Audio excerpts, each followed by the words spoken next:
Hey, welcome everybody.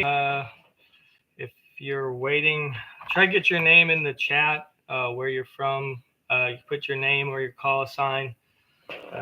Love to know who's out there, and we'll get started in just a couple of minutes getting my notes together. And going to be talking about portable radios today, or tonight, I should say.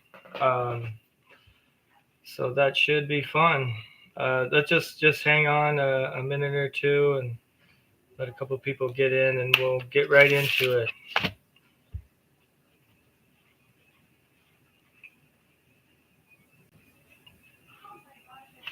I'm just going to be getting my other tabs ready of some things we're going to look at here today. So I'm just typing in a couple of things, and we'll do some screen sharing, take a look at a few products.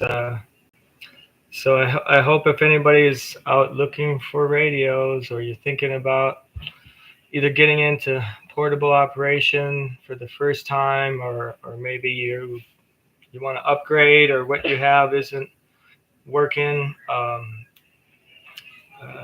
hopefully this will be helpful. All right, I think we'll go ahead and begin. So if you've watched the channel for a while, a main part of what I love about ham radio is portable operation. I don't really like that glare. I'm going to take them off unless I need to read something. But yeah, I'm primarily a portable operator. It's what I really love to do. Just always loved outdoors, and something special about being out there, and the challenge of setting up, putting up an antenna, however that would be. There's many different ways, connecting all your gear, and being out there in the peace and quiet and making some contacts. So that's why I do it. A lot of people do it. When I first got involved, and I did a Parks on the Air. I'm trying to remember the first one. It's getting a little cloudy now to remember exactly which time was the first, but when I decided I wanted to do portable operations, what I didn't want to end up in the trap of just going out and spending a lot of money trying it for a month and then just like, this ain't for me. And I mean, that happens, and decent amount of times with ham radio equipment. If you do that, you could still probably get out of it without losing a lot of money. And I mean, even 10, 20-year-old transceivers, if they're the right ones, are still bringing pretty good dollar amount on the used market. So if that's you, don't feel too bad. You can usually get a lot of that back.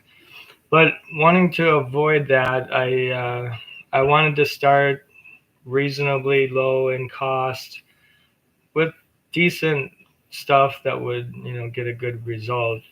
But I didn't, like I said, I didn't want to go out and buy everything new and spend $1,500, a couple $1,000. I was thinking more like $300 to $500 or something like that, including coax and radio, antenna system, and all of that.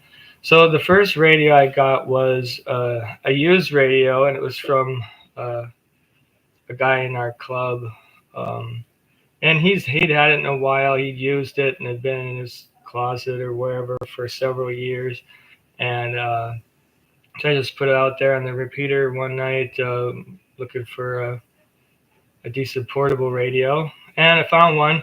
And that one was the Yaesu FT100D. So if you're not familiar with that, it's a few years old. It's about the size of an 891, the current radio, but it has the capabilities of like the 897 and the 857, where it'll do VHF, UHF as well. So it was all band, all mode, which was a plus, and I did use it for mobile and in my vehicle and portable stuff. But that was my first rig, and I went out and made some contacts, did a few parks on the air, and at the time I did it for a while, and I really knew what I wanted to do. Then I was ready to move on to the next one. So I'm going to start out with questions. If you came to me and said, "Hey, I want to get into this, and I have no idea what to get," here's the questions I would ask you. So we'll just go through those questions, um, and then that can help you make a good choice. So the first question would be, how often do you plan to use this? Like if you were like me and you've never done it, you're not really sure if you're going to stay in it. That's going to make a difference. If you already know you like it, you want to do it, you really love this, um, and you're going to do it all the time, well, that's going to make a difference too, because you can bring just about any radio portable. If you think of field day 20, 30, 40 years ago, they were running those rigs out, you know, out in the outdoors with batteries and whatnot.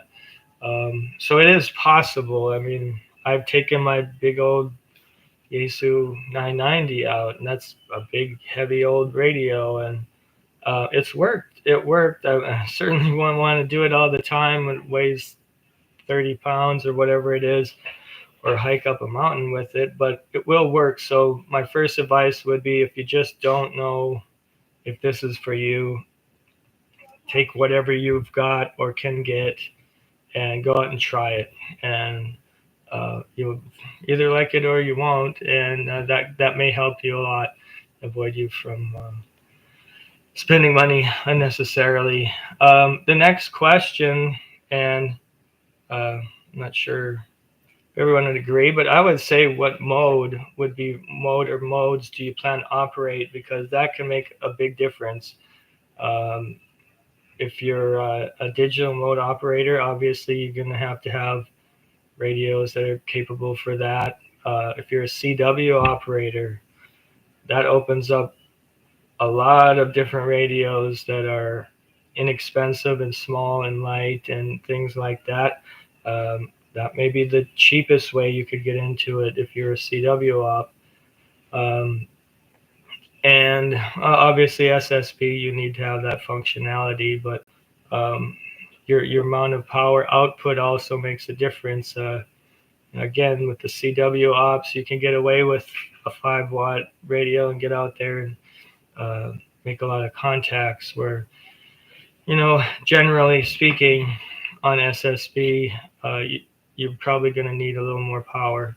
And, I've made DX on 8 or 10 watts with SSB before, but, we don't need to get into that discussion, but that is a consideration if you're going to use one mode over the other more often.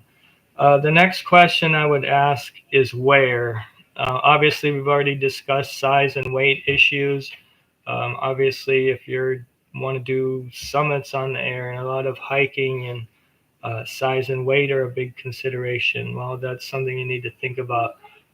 Most of what I do is drive up and either walk 20 feet to a park bench, or I do a lot just right out of my van or next to my van.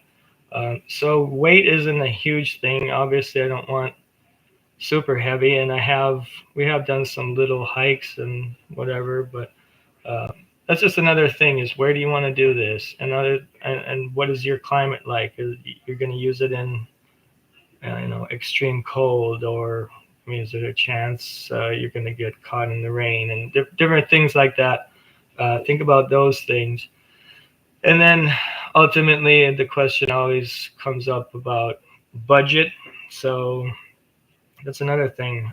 Some people are on a very tight budget, other people not so much. So, that will make something, there'll be an important consideration as well as what your budget is. That's no surprise. And lastly, I would say, what is a dedicated field radio? Is this something that you're only going to use in the field, or is this a radio that you want to use at home or in your shack or in your vehicle, and you're going to be moving it, and so forth?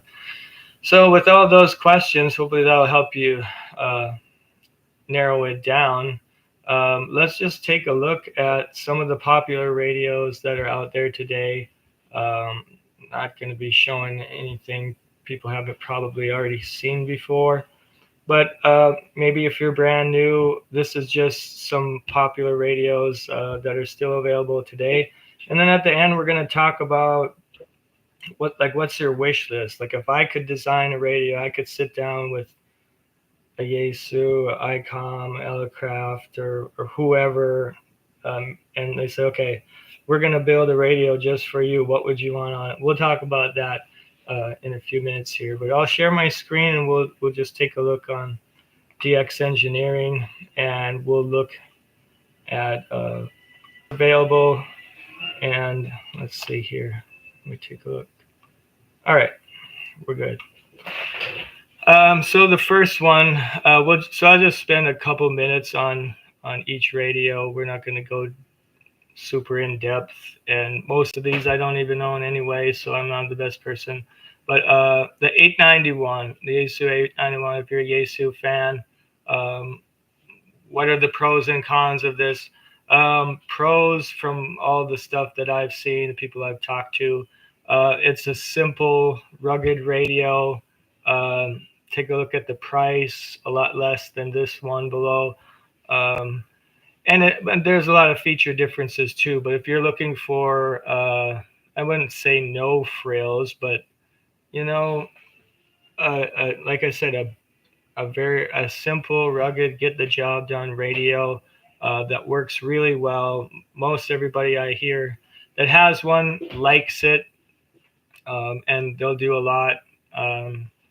If I could find a deal on it someday, this would definitely be in the consideration of what I would want to have. We'll just take another look. You can get the I don't know, the separation kit. So if you have it mounted in your vehicle, you could put it under the seat and mount the head where you can see it and operate.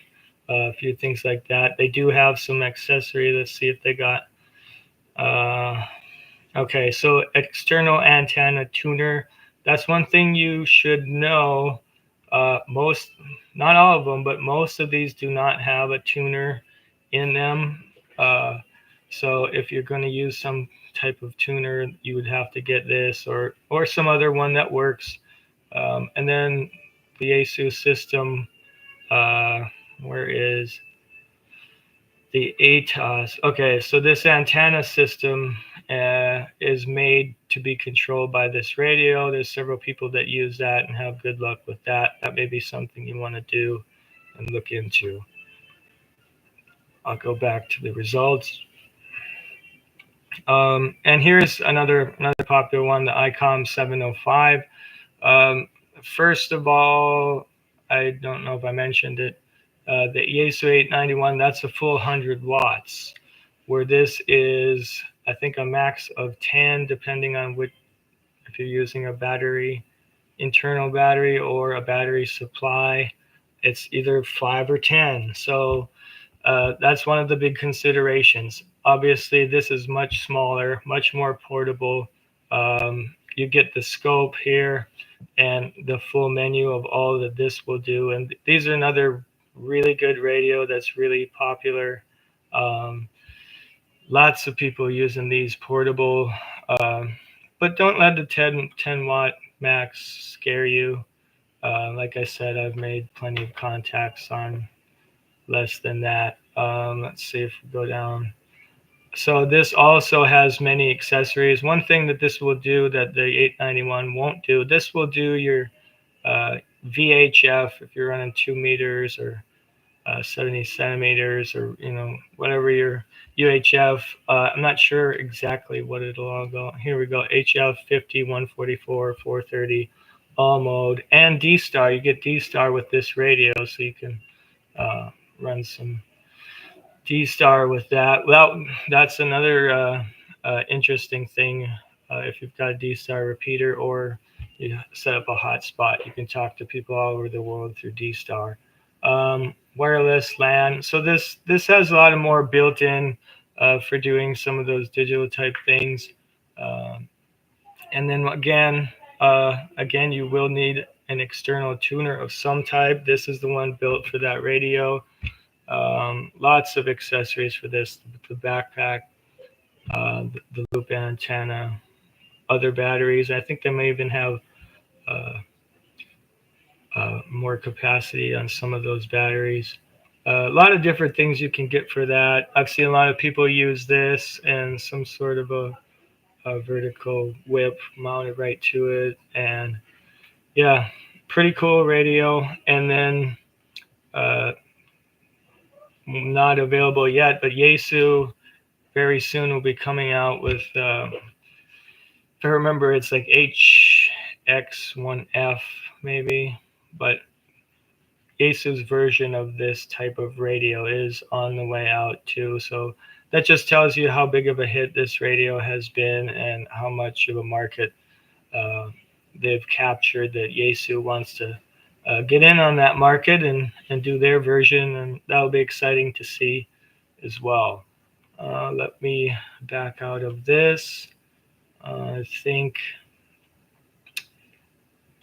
I will back out of this and go to all of the transceivers. Now, like I said, if you want to run something at your home and take it out occasionally, let me go to see if I can get base station, base transceivers.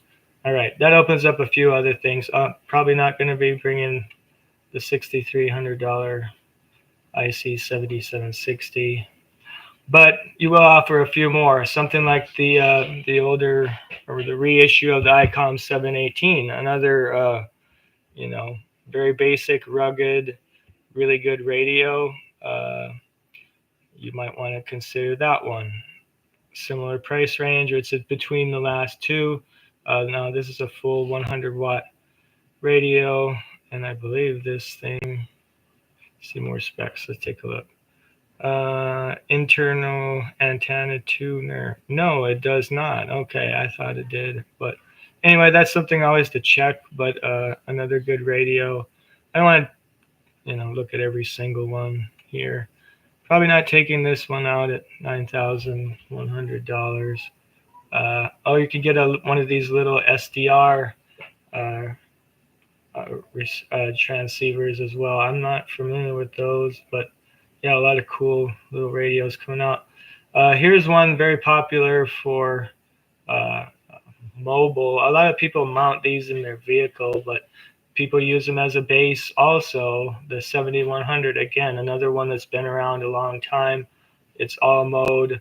That one you also do need a tuner with. Let's see. I've seen a fair amount of people using the 991A. Now that's a bigger radio. It's not gigantic, but I guess the drawbacks, you do get the full 100 watts. I think it's probably like 50 on VHF, UHF or so. This one does have a tuner. Make sure I'm right on that. I'm pretty sure, positive it does. Yes, internal tuner. Let's see. It will do all those bands, SSB, minimum power 5, AM. Okay. Another good one, I guess the downside to that, the 991 would be they tend to use a lot of power. I saw a video on that. So, but if you're just, you want a radio you're going to use in your house 90% of the time and take it out in the field now and then, definitely can do this with the 991A. Or 7300s. I've seen some people bringing them, again, not small, but feature rich and really good rig. And then I wanted to get to the 710 field. This is a little more geared to portable, as you can see here. But yeah, this is one of the ones I would be interested in for a base station that I occasionally take in the field. Another good radio here. Again, I'm not going to go into every little detail. This one does have a tuner, but many of the same accessories that you can get for that. So I'm going to stop sharing this page and and we're going to talk QRP. And then if you want to say hi in the chat, I sure appreciate it. I see Matthew out there just picked up an 891, was using a 710, a lot easier to pack now. Yeah, definitely can see that. Thanks for watching. If you've got any questions, I'll be bouncing back with my screen share, but I'll get to questions eventually. Let's share the QRP radio. And now I just Google searched this. This is going to pick up whatever is on search, but this just to illustrate the point. If especially if you're CW op, look at the size of this. I mean, fits in your hand, 5 watts. I think this thing is like $150. So, you know, that's one option. I've seen videos and reviews of a lot of these. Again, I'm not going to go through all of these, but this may be something for you. Number one, if you're a CW op. Number two, if you're doing backpacking, summits on the air, something that you want, something very small and light. Or you just want to have something that you keep in your vehicle and doing an impromptu activation, or just for emergency communication, something that's not super expensive. You can leave wherever at some other location. The CFT1, heard a lot of good things about that. These radios are cool. A lot of people really love these, but I think the guy who's building them is kind of basically retiring. Not sure if you're going to be able to get them anymore, but a lot of people really like those as well. Let me just look. And this is nothing new. I mean, 10 Tech was building these, MFJ. All this has been around a while. With the invention of Raspberry Pi and all these improvements with PCBs and all that stuff, and it's just getting much more fun to see all the different things that people can do. You're getting you know, multi-band, multi-mode a lot of the times, and even some of these are, you know, just for one band or one mode, but you know, they're starting to branch out in multi-band, multi-mode. Seeing a lot of those. If you got any questions on them, let me know. And the other thing about these is a lot of these are kit form. So if you're into building kits, or you'd like the challenge of building a kit, and you want to see, you know, you want to wind these toroids and put every single piece in here and work on your soldering. If you enjoy that kind of a challenge, that's something you can do, and these are pretty inexpensive. And I think that would be really fun. I hope to do that one day, and to be able to say, hey, I built this thing from a box of parts, or a box and a few bags.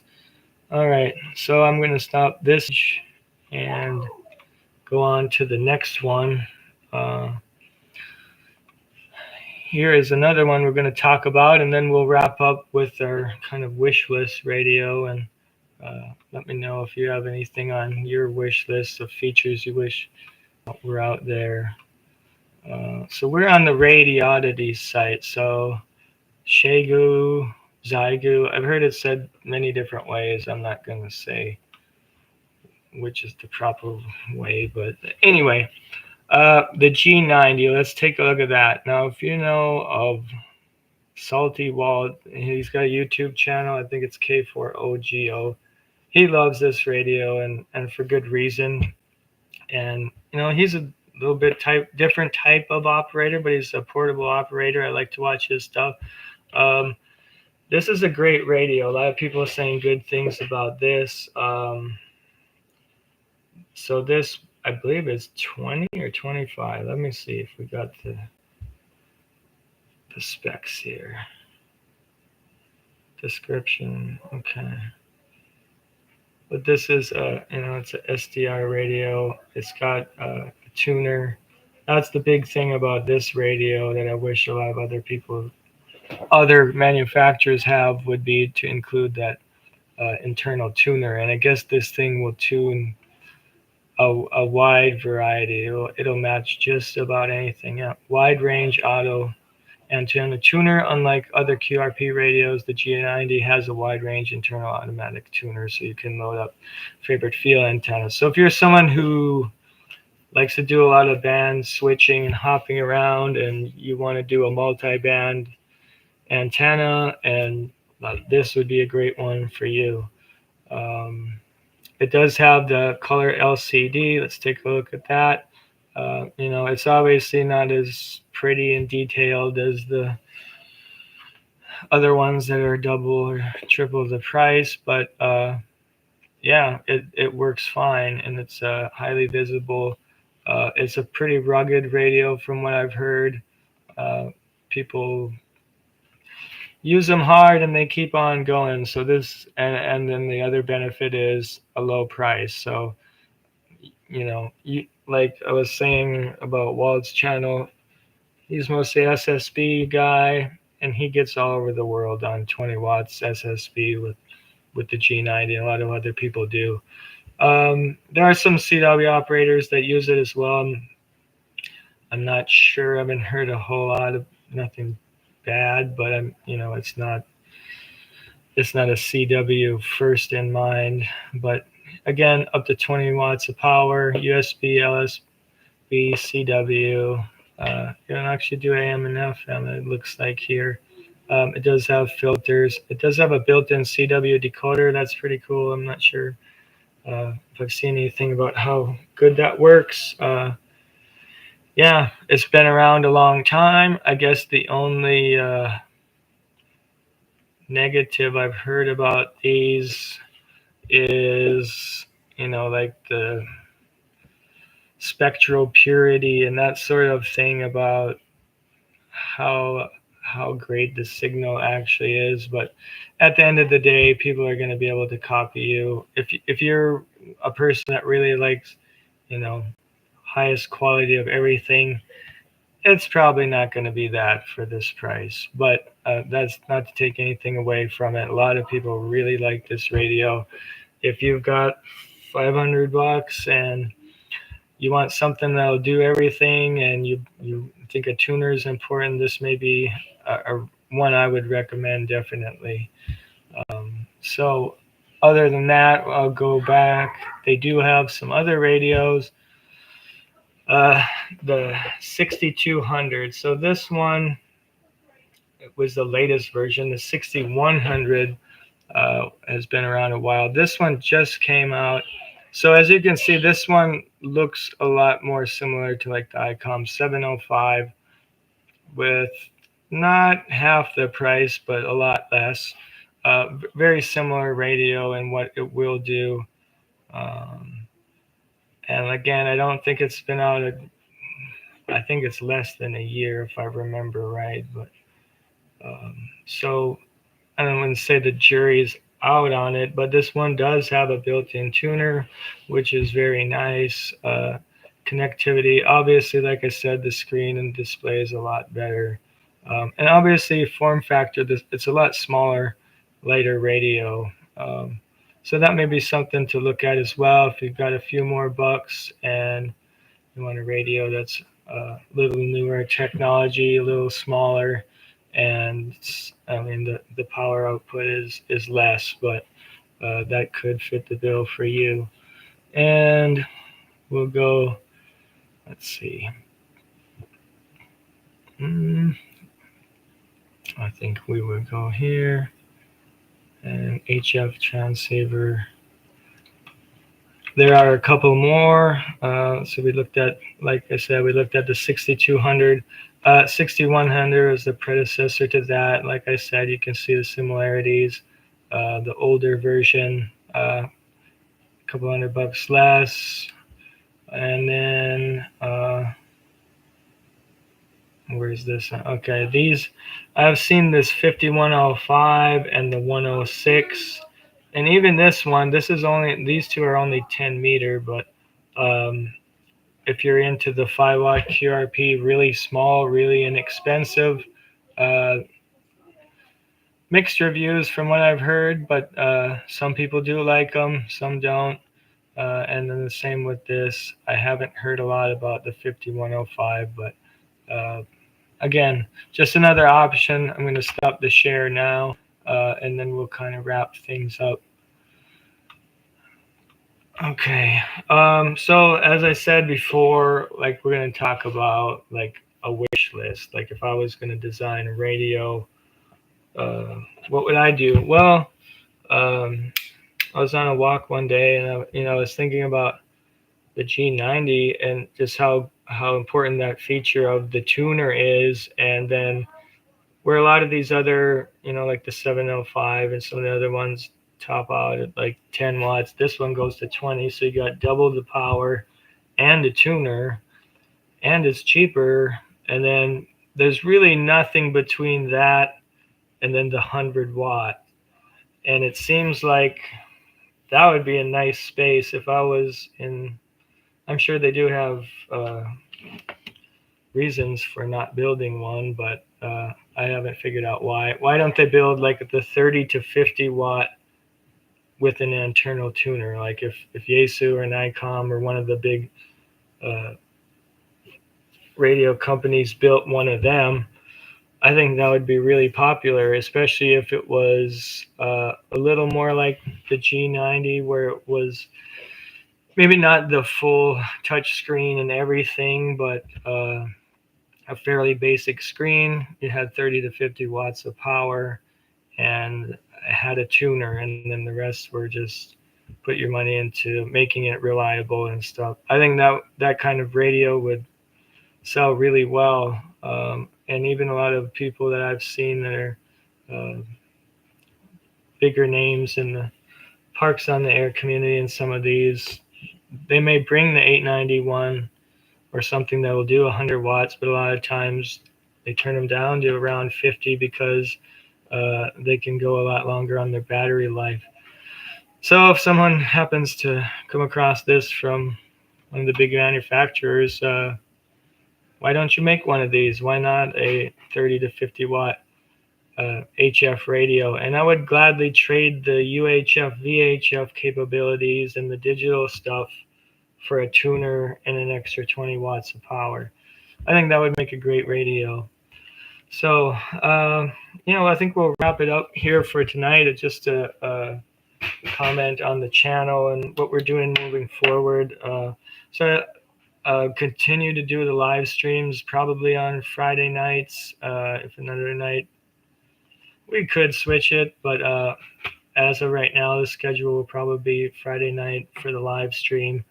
And then sometime on the weekend is usually when I'll do my outdoor stuff, like whether it's an activation or some type of experimenting and things like that, building things sometime. So you would expect probably Sunday or Monday that I would get that out, and then maybe one more video during the week. So we're looking at 2 to 3 videos a week, one live stream and one either an on-the-air event or some type of experiment or something like that. So thanks for watching, everybody. Hope you enjoyed it. Hope you learned something. Always available. Shoot something down in the comments, or you can go on my QRZ page and email me through there. We got always something going on here. So thanks for watching yet another ham radio. This is Jay, KQ4DUX, signing off. Good night.